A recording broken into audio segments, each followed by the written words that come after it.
আমাদের একটা শত্রু রাষ্ট্রের 250 থেকে 300 কর্মকর্তা কর্মচারী গোয়েন্দা সংস্থার লোকদেরকে আশ্রয় দেওয়া হয়েছে। আওয়ামী লীগের নেতা কর্মীরা যারা সচিবালয়ে জালেম অফিসার হিসেবে পরিচিত ছিল, ক্রিমিনাল অফিসার হিসেবে পরিচিত ছিল, পুলিশের ভিতরে ছিল, তারা অনেকেই শেষ কয়েকটা দিনে আপনার ক্যান্টনমেন্টে গিয়ে আশ্রয় নিয়েছে এবং এই আশ্রয় প্রার্থী যারা আছেন তাদেরকে বিভিন্ন হেফাজতে রাখা হচ্ছে। আমরা এমনটাও জেনেছি মোমেনশাহী ক্যান্টনমেন্টে আমাদের একটা শত্রু রাষ্ট্রের 250 থেকে 300 কর্মকর্তা কর্মচারী গোয়েন্দা সংস্থার লোকদেরকে আশ্রয় দেওয়া হয়েছে। যদি এগুলো সত্য হয়ে থাকে, এগুলো সিরিয়াস ইনভেস্টিগেশন হওয়া দরকার। যারা ক্রিমিনাল তাদেরকে আপনারা হেফাজতে রেখে আরামে আয়েসে বিরিয়ানি খাওয়ায়া মৌজমাস্তি করাবেন, এটা সুযোগ নাই। অনেকের সাথে ডিল হচ্ছে আমরা জানি, বিভিন্ন সেনা কর্মকর্তা এবং বিভিন্ন বাহিনীর সচিবালয়ের বিভিন্ন লোকজন টাকা খেয়ে খেয়ে এই সকল পলাতক লোকদেরকে পালিয়ে যাওয়ার ব্যবস্থা করে দিচ্ছে বলে আমরা শুনেছি।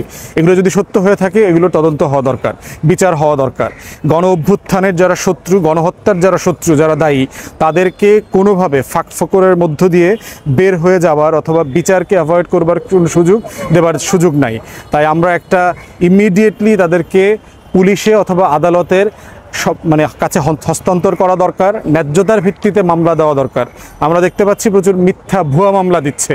আনিসুল হক এবং সালমান এফ রহমানের বিরুদ্ধে খুনের মামলা দিয়েছে, এটা একটা ভুয়া মামলা। এই ভুয়া মামলা দেওয়া মানে হচ্ছে আদালতের ফাঁকফোকর দিয়ে এরা 3 মাস 6 মাস পরে জামিন নিয়ে দেশ থেকে পালিয়ে চলে যাবেন। জেনুইন মামলা হওয়া দরকার। আনিসুল হকের বিরুদ্ধে এই যে জিয়াউল হাসানের বিরুদ্ধে যে গতকালকে মামলা দিয়েছে, আর একটা ভুয়া মামলা দিয়েছে। অতএব যারা শত শত খুনের সাথে জড়িত, তাদের ন্যায্যতার ভিত্তিতে সঠিক মামলাটা দেওয়া দরকার। আমরা যেভাবে প্রতিশোধ চাই না, বিচার চাই, ঠিক একইভাবে ন্যায্য বিচার চাই। কাউকে ফাঁকফোকর দিয়ে আপনি 3 দিন 7 দিন 2 মাস পরে 6 মাস পরে সে পালিয়ে আরেক দেশে চলে যাবে, বিচার অ্যাভয়েড করবে, ওই দেশে গিয়ে এই সরকারের বিরুদ্ধে ষড়যন্ত্র করবে, সেই সুযোগ আমরা দিতে চাই না। যারা দেবার চেষ্টা করছেন তাদেরকে সতর্ক করছি। ছাত্র জনতা যারা রাজপথে ছিলেন, তা আপনারা রাজপথে থাকেন এবং এই বিষয়গুলো আপনারা কন্টিনিউ প্রতিবাদের ভাষায় স্লোগানে জানিয়ে রাখেন।